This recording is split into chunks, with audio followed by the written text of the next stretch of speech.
नमस्कार प्रणाम। बिहार के सीतामढ़ी में नेता प्रतिपक्ष और पूर्व deputy chief minister Tejashwi Prasad Yadav की जन विश्वास यात्रा के दौरान मंच टूट गया, जिसके बाद मौके पर अफरा तफरी मच गई है। हालांकि तुरंत माहौल को शांत करा लिया गया है। इस दौरान कुछ नेताओं को हल्की चोटें भी आई है। हालांकि ये घटना उस समय हुई जब तेजस्वी प्रसाद यादव सभा स्थल पर नहीं पहुंचे थे।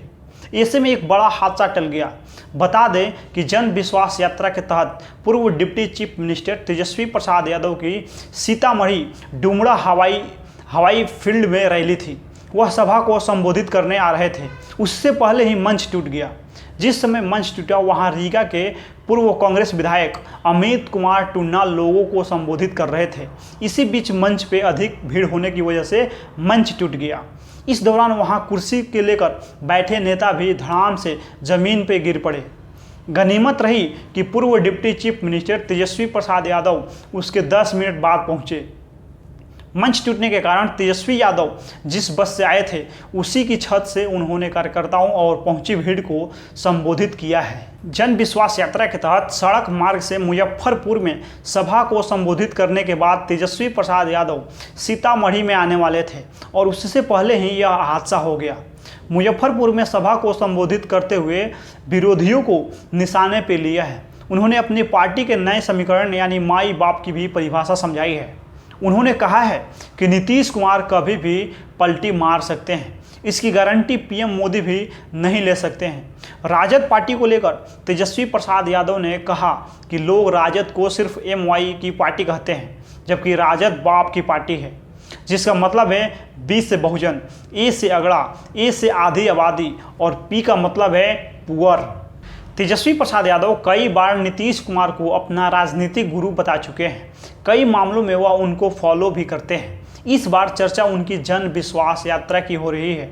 बिहार के भरोसे की रक्षा के लिए, विकास और निवेश के नए अध्याय लिखने के लिए एक नया विकास और एक नया विश्वास, इन्हीं शब्दों को आधार बनाते हुए बिहार विधानसभा में नेता प्रतिपक्ष तेजस्वी प्रसाद यादव जन विश्वास यात्रा के क्रम में 20 फरवरी से 1 मार्च तक पूरे बिहार का दौरा करेंगे। अब 32 से बढ़कर 33 जिलों में जन विश्वास कार्यक्रम का आयोजन होगा। इसकी शुरुआत मुजफ्फरपुर से होगी। कहा जा रहा है कि तेजस्वी प्रसाद यादव कुछ मुख्यमंत्री नीतीश कुमार को फॉलो करते हुए दिख रहे हैं। राजनीति के जानकार कहते हैं कि अब तेजस्वी प्रसाद यादव भी अपनी इसी राजनीति को आगे बढ़ाएंगे, लेकिन उनके निशाने पे भी नीतीश कुमार ही रहेंगे। राजनीति के जानकार बताते हैं कि तेजस्वी प्रसाद यादव कई बार नीतीश कुमार को अपना राजनीतिक गुरु बता चुके हैं।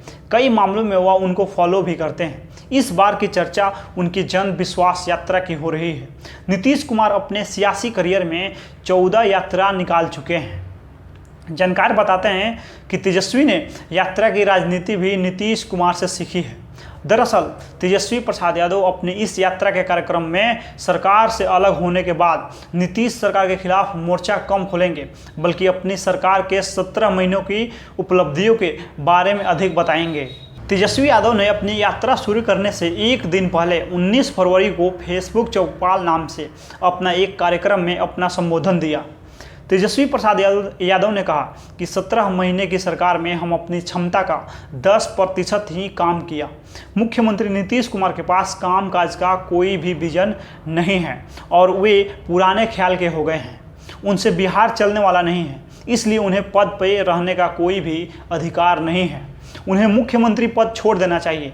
तेजस्वी नीतीश पे अटैकिंग नहीं है, लेकिन तेजस्वी की बातों से स्पष्ट है कि नीतीश कुमार को टारगेट करना उनका मकसद नहीं है। अपने इसी संबोधन में तेजस्वी प्रसाद यादव ने कहा कि जेडीयू तीसरे नंबर की पार्टी है और यही नीतीश कुमार के दुख का बड़ा कारण है।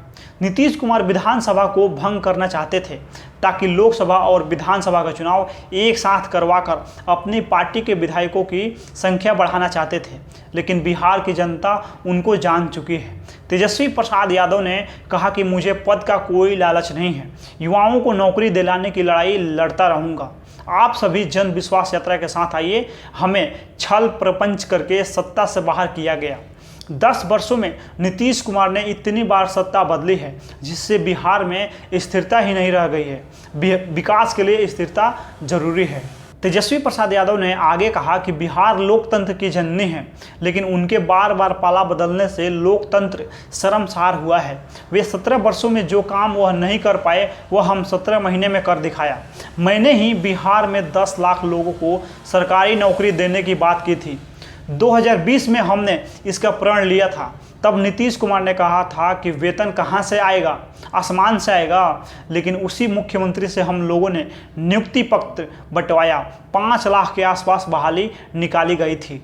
अपने फेसबुक लाइव में तेजस्वी प्रसाद यादव ने कहा कि बिहार बजट को हमारे ही तत्कालीन मंत्री ने तैयार किया था। स्वास्थ्य विभाग हमारे जिम्मे था, उसमें मैंने पब्लिक हेल्थ कैडर बनाया, 1,30,000 रोजगार सृजित किया। इस फाइल को कैबिनेट में आने नहीं दिया गया।